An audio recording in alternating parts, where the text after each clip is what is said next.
Here's a statement that should make every American pause. A government official just threatened to use federal power to silence a late-night comedian for making a political joke. But here's where it gets controversial. This isn't happening in some authoritarian regime overseas. It's happening right here in the United States. Federal Communications Commission Chairman Brendan Carr has issued what many are calling a direct threat against ABC television network, following comedian Jimmy Kimmel's Monday night monologue comments regarding the individual suspected of assassinating political commentator Charlie Kirk. And this is the part most people miss. Carr made these threats despite the FCC's own publicly stated position that their regulatory power over broadcast programming content remains severely restricted. During his late-night show earlier this week, Kimmel delivered what seemed like standard political commentary, stating, "We witnessed some particularly troubling developments this past weekend as the MAGA movement scrambled desperately to distance themselves from this young man who took Charlie Kirk's life, portraying him as anything but one of their own, while exploiting every opportunity to gain political advantage from this tragedy." Law enforcement officials subsequently filed charges against 22-year-old Tyler Robinson in connection with Kirk's death, alongside several additional criminal counts. Utah County's top prosecutor, Jeffrey Gray, revealed that Robinson's mother had observed significant changes in her son's political views, noting he had grown increasingly political and began shifting toward progressive positions, particularly regarding LGBTQ+ rights and social justice issues. When Robinson's father confronted him about his actions, the young man reportedly explained that too much evil existed in the world, and that individual, referring to Kirk, was spreading excessive amounts of hatred. The aftermath of Robinson's arrest sparked widespread online speculation about his underlying motivations, including completely unfounded claims suggesting he belonged to far-right extremist groups. Investigation revealed Robinson came from a traditionally conservative household, creating what Gray described as significant family conflict, particularly with his father. Appearing as a guest on Benny Johnson's podcast, Chairman Carr characterized Kimmel's remarks as representing among the most deplorable behavior imaginable. But here's where it gets controversial. Carr then issued what sounded remarkably like a regulatory threat. Multiple pathways exist for FCC intervention in this situation, which means I must exercise some caution in my public statements, as I might eventually serve as an adjudicator on formal complaints that could emerge from this incident, Carr explained during the interview. He continued with language that many legal experts are calling unprecedented. Honestly, when you witness conduct like this, we can resolve this matter through cooperative means. Or these broadcasting corporations can implement internal changes, including taking disciplinary action against Kimmel specifically, or the FCC will face considerably more work in the coming months. Neither ABC nor its parent company, the Walt Disney Corporation, have provided public responses to requests for commentary on Carr's statements.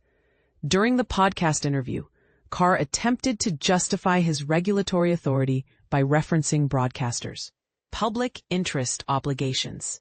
He told Johnson's audience that he intends to revitalize our public interest enforcement, arguing that many Americans don't realize that television broadcasters operate under completely different rules than other communication platforms. They possess government-issued licenses from our agency, and those licenses carry mandatory public interest responsibilities. But here's where Carr's argument falls apart, and this is the part that should outrage every free speech advocate. Anna Gomez, the Commission's only Democratic member, delivered a scathing public rebuke of her chairman's position. Writing on social media platform X, she declared, "One individual's inexcusable act of political violence must never become justification for implementing broader censorship and governmental control." This current administration increasingly weaponizes federal power to suppress constitutionally protected speech. They're doing this not because the expression promotes violence or violates existing laws, but simply because it challenges authority or expresses opposing viewpoints. We must firmly resist every attempt to silence dissenting voices, punish satirical commentary and government criticism, and undermine fundamental individual freedoms. Here's what makes this situation even more outrageous. The FCC's own official website directly contradicts Carr's position. The agency explicitly acknowledges its severely limited legal jurisdiction over programming content, citing specific Communications Act provisions stating that nothing in federal communications law shall be understood or construed to give the Commission the power of censorship over broadcast communications or signals transmitted by any station, and no regulation or condition shall be promulgated or fixed by the Commission which shall interfere with the right of free speech by means of broadcast communication.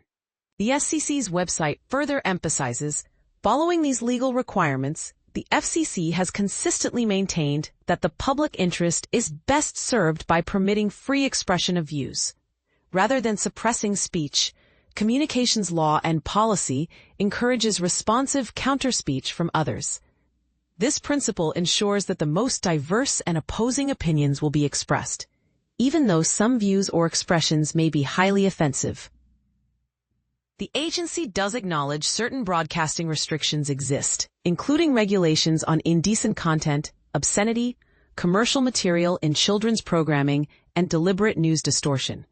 However, none of these categories would reasonably apply to Kimmel's political commentary. Typically, FCC investigations against broadcasters begin only after receiving formal public complaints. One organization, the Center for American Rights, has been particularly active in filing FCC complaints targeting broadcast content, whether alleging bias in news programming or criticizing late-night television shows. Carr has maintained several ongoing investigations, including a complaint against CBS News regarding their editing of a Kamala Harris interview on 60 Minutes. When Skydance required FCC approval for its merger with CBS parent Paramount Global, the company agreed to establish an ombudsman position specifically to handle CBS News-related complaints. Ari Cohn, who serves as lead counsel for technology policy at the Foundation for Individual Rights and Expression, issued a strongly worded response. The FCC possesses absolutely no authority to control what late-night television hosts can say, and the First Amendment protects Americans' fundamental right to speculate about current events, even when those speculations subsequently prove incorrect. Imposing regulatory liability on broadcasters whenever anyone on their networks makes mistakes would transform the FCC into a government truth arbiter and create an intolerable chilling effect across the airwaves. And this is the part most people miss. We're witnessing a dangerous precedent where government officials openly threaten private companies for hosting political speech they dislike. The question isn't whether you agree with Kimmel's commentary or find it offensive. The real question is whether we want government bureaucrats deciding what political opinions comedians can express on television. So here's my controversial question for you. If we allow the FCC to threaten broadcasters over political comedy today, what stops them from silencing news programs, documentary content, or any other speech that challenges those in power tomorrow? Are we witnessing the beginning of systematic government censorship disguised as regulatory oversight? What do you think? Is Carr protecting the public interest, or is this a dangerous overreach that threatens the foundation of free speech in America? Voice your agreement or disagreement below, because this conversation affects every American's fundamental rights.